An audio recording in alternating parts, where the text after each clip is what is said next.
Bienvenue sur Mordu, le podcast des passionnés de glisse et d'outdoor. Mordu, mais aïe! Bonjour à tous, bienvenue sur Mordu, le podcast glisse et outdoor. On est en direct du salon de l'escalade ici à Paris, porte de Versailles. Un salon qui en est déjà à sa 6e édition, preuve que l'escalade ne cesse de prendre de la hauteur. Et pour en parler, j'ai le plaisir d'être avec Eric Attès, le fondateur de l'événement. Eric, merci d'être avec nous sur Mordu. Merci pour l'invitation. Bon Eric, on est sur le salon là, les auditeurs entendront peut-être l'ambiance, il y a pas mal de monde, même beaucoup de monde. Ouais.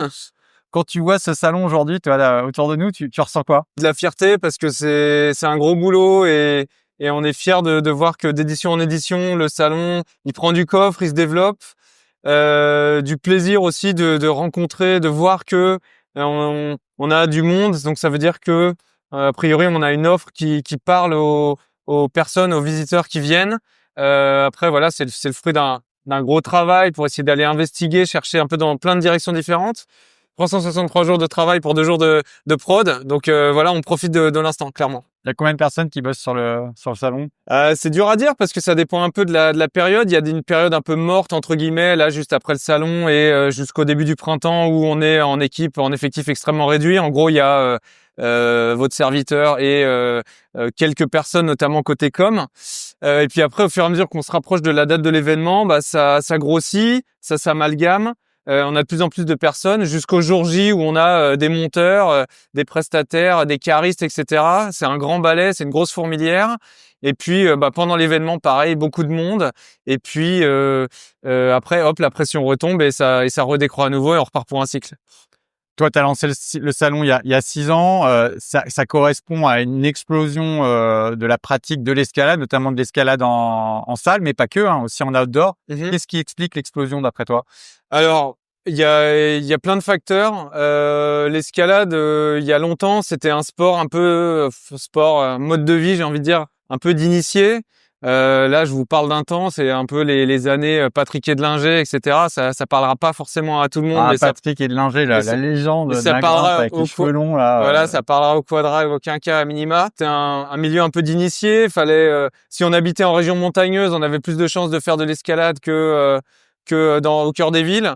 Et puis la tendance, elle s'est clairement diamétralement inversée depuis une dizaine, une quinzaine d'années, principalement liée au fait que les salles d'escalade privées ont poussé comme des champignons, principalement au cœur des villes, des principales villes de France.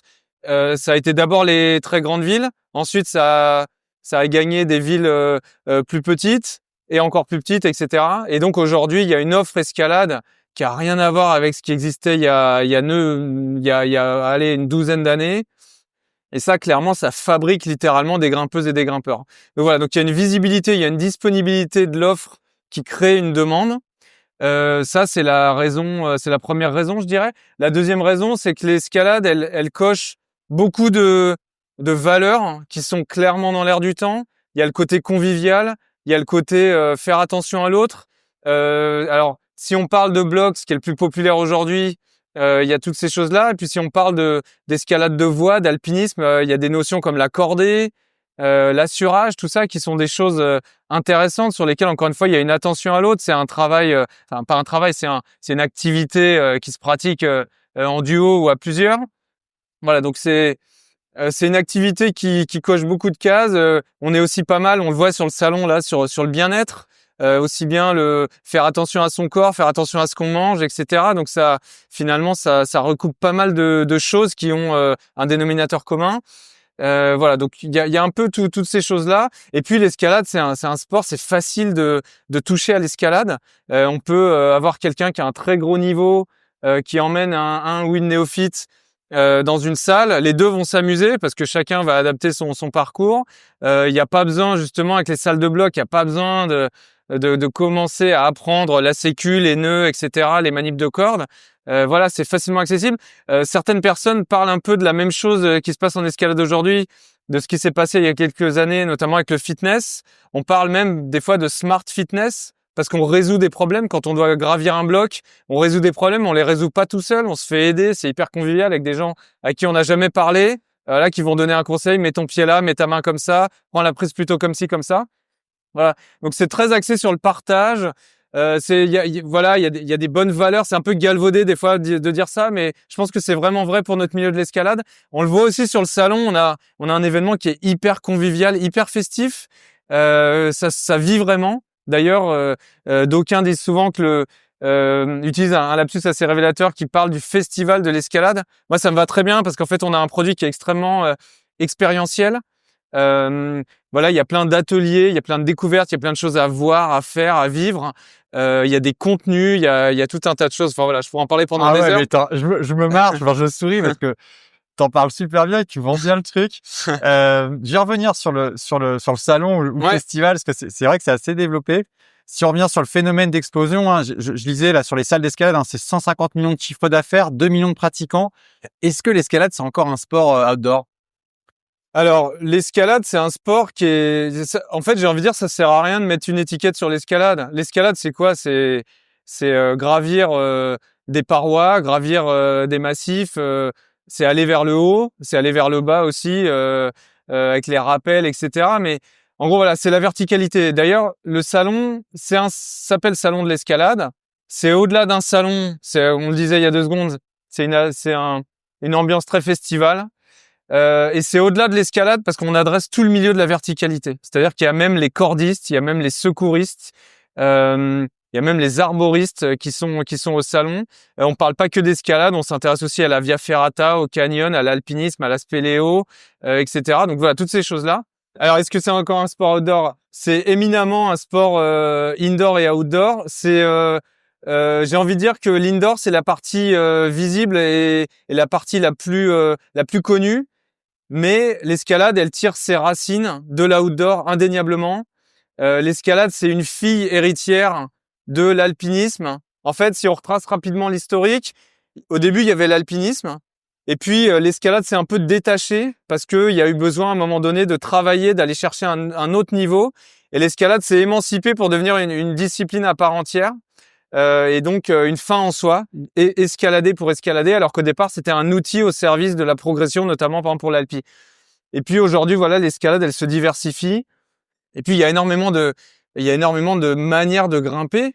Il y a l'escalade. Quand on dit escalade, la plupart des auditeurs, je pense, vont penser tout de suite, vont avoir en tête des images de blocs. Peut-être ceux qui ont fait l'escalade en milieu naturel vont penser peut-être à du Fontainebleau, parce qu'on est en région parisienne, pour ne parler que de ça. Et vont peut-être penser à des falaises où ils sont allés en séjour, en stage ou autre. Mais voilà, on est le 11 janvier. On est au cœur de l'hiver, il fait froid. L'hiver, il y a les cascades de glace qui gèlent. Enfin, il y a les cascades qui gèlent.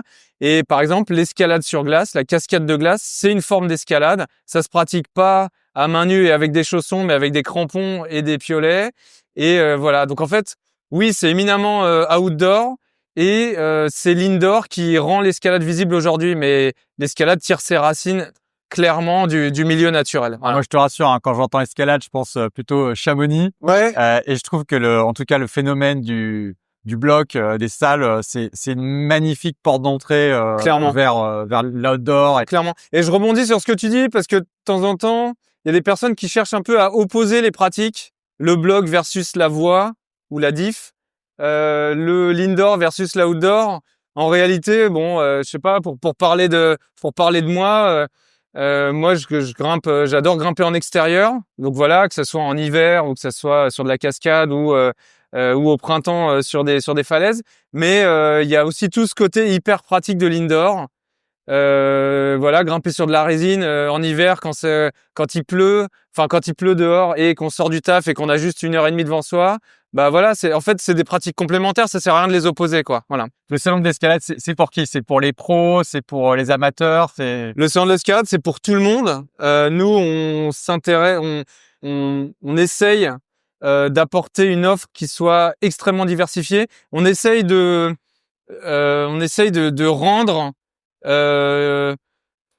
l'activité, la discipline, j'ai envie de dire le mode de vie et la philosophie appréhendable par tout un chacun. C'est-à-dire que on a découvert l'escalade la semaine dernière dans une salle de bloc parce qu'on s'est fait embrigader avec des potes, même si on était un peu sceptique à se dire ah mais moi je suis trop ci, trop ça, l'escalade c'est pas pour moi. Bah en fait on va vite se prendre au jeu.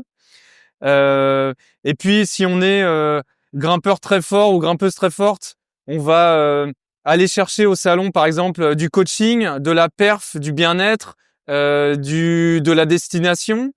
Pour aller grimper, par exemple, voilà, en outdoor, peut-être à l'étranger ou dans des spots fabuleux qu'on peut avoir ici en France.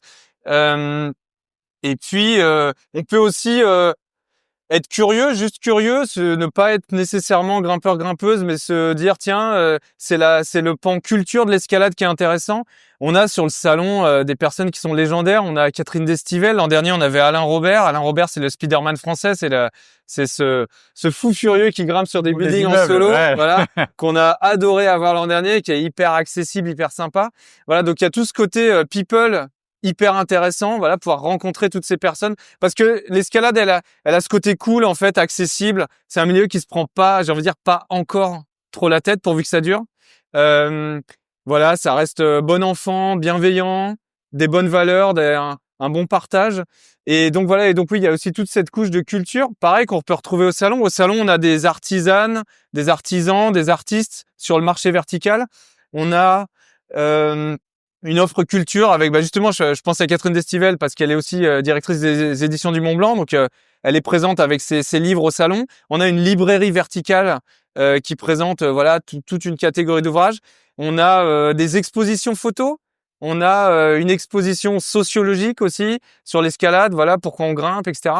On a des contenus conférentiels, des débats, des présentations. On en a pour du B2B, pour du B2C, donc pour du pro et pour du grand public. On a toutes ces choses-là au salon. Et un des intérêts pour nous de venir à Paris, après avoir un peu crapahuté en région Auvergne-Rhône-Alpes, à Lyon puis Grenoble, c'est aussi d'aller rencontrer ce visitorat qui a une appétence pour les salons, voilà, qui s'intéresse aux salons, même si on n'est pas expert de la discipline, si on est juste curieux en fait. On peut aller se renseigner sur ce que c'est que l'escalade chez nous à la porte de Versailles en ce moment. Voilà. Non, je confirme, c'est très cool. Il y a des concours photos, il y a plein de murs, on peut essayer du matériel. Moi, je me suis baladé, j'ai discuté avec les exposants qui sont effectivement très sympas, très ouverts, ça discute. Moi, j'ai vu des trucs trop bien. Et on essaie de créer une saine frustration, dans le sens où on a un programme qui est tellement dense que même si tu voulais tout faire, tu pourrais pas. Ouais. Parce qu'il y a 2 confs ou 3 confs qui se déroulent en même temps. Parce que pendant les confs, il y a des ateliers. Pendant les ateliers, il y a des compétitions. Pendant les compétitions, il y a des démos, etc., etc. Donc en fait, tu peux pas tout faire. Donc il y a des replays. Et puis sinon, faut venir plusieurs années pour essayer de toucher chaque année un petit bout supplémentaire de l'escalade. Voilà. Trop bien. Bon, merci beaucoup Cédric d'avoir donné de ton temps et félicitations pour cette 6e édition. Puis on se verra pour la 7e, j'imagine. Allez, ouais, on vous donne rendez-vous d'ores et déjà début janvier 2027, clairement. Salut, ciao. Ciao.